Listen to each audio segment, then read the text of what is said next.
डकार आना एक ऐसी प्रक्रिया है जिससे पेट में एकत्रित हवा बाहर आती है। खाना खाते समय कई बार मुंह खोलने से हवा हमारे पेट के अंदर चली जाती है।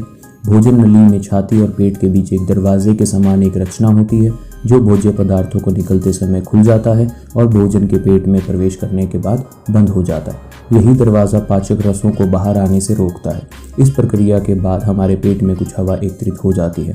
जब पेट में काफ़ी गैस और हवा एकत्रित हो जाती है तो मस्तिष्क से इन गैसों को बाहर निकालने का संदेश आता है। इस संदेश के कारण पेट की मांसपेशियां सख्त हो जाती हैं, जिससे दरवाज़ा पल भर के लिए खुलता है और डकार के रूप में हवा गले और मुंह से होती हुई बाहर निकलती है। जब पेट से हवा निकलती है तो कंपन करने लगती है और इसी कारण से डकार में आवाज़ पैदा होती है।